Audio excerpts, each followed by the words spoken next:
السلام عليكم اخواتي، مرحبا بكم في القناه. اليوم ان شاء الله عندي لكم درس جديد. عندي لكم هاد الريس هذا كيف ما تلاحظوا.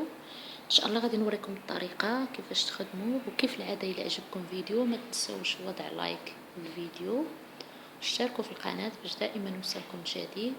غنبداو على بركه الله. بسم الله. هنايا انا سالا ليا الخيط هنايا بعد ما خدمت هاد السنينه، يعني درت هاد الغرزه في الثوب. غنجي غندير غرزه حداها وغادي نخدم طريسه ديال 3.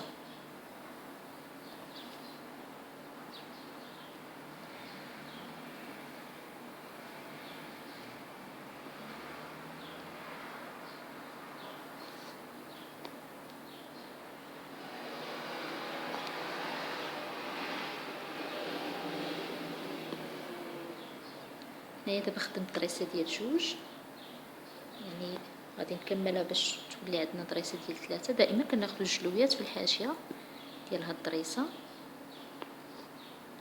وكنجيو الراس كنديروا الجلويات تاني على البرا. هنايا غادي نديروا لها هاد الغرزه، ومن بعد غنجي غنخلي واحد ليسباس تقريبا اقل من نصف سنتيم، ونرجع نشد في هاد الراس ديال هاد الطريسه. ثم هاد 2 خيوط هادو اللي نسجت هنايا غادي نعمرهم خيط على اليسار، وغادي نعمر حتى الاخر ديال هاد 2 خيوط اللي عندي. ندوزو نوريكم الخطوه الثانيه. يعني كنخدموا غرزه ديال الرانده وفي نفس الوقت كنخدموا معها السنينات في الرجعه. هنايا خدمت عمرت هاد القوس، غادي نثبتو بهاد الغرزه، ونرجع ندير غرزه بالجنب ديال هاد الغرزه.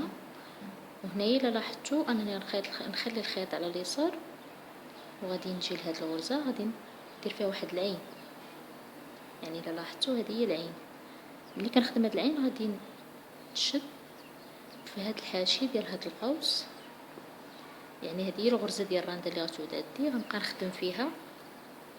ملي نكون راجعه نشد في القوس حتى يوليو عندي 6 ديال الغرزات. يعني من هذه كنحسبوا 6.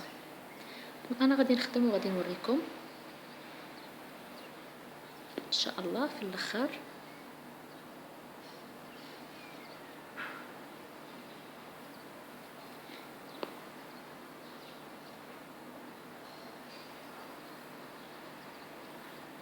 لاحظتوا انني كنخدم وكنشد في الحاشيه ديال القوس اللي عمرت من قبل.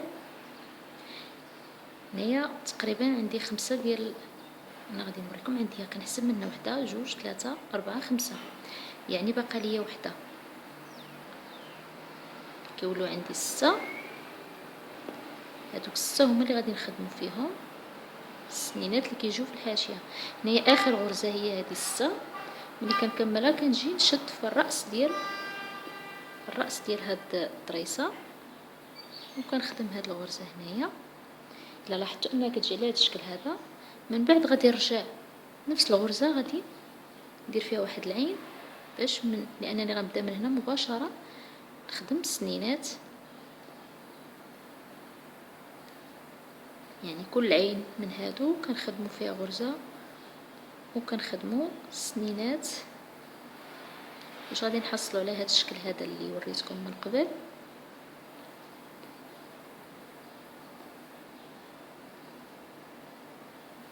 هو ضري ساهل وكيجي في نفس الوقت زوين، كنتمنى تجربوه.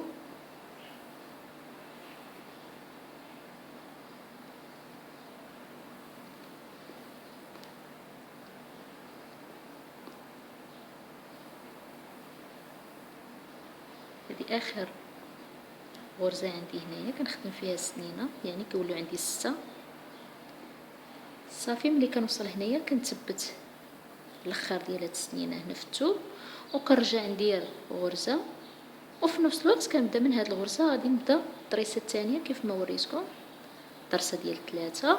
ونبقاو مستمرين نديروا القوس ونديروا غرزه الرانده ونجيبوا معاها السنينات في الاخر، يعني كما وريتكم. المهم اخواتي كيجي هذا هو الشكل النهائي ديال هاد الطريس هذا. كنتمنى ينال اعجابكم. السلام عليكم.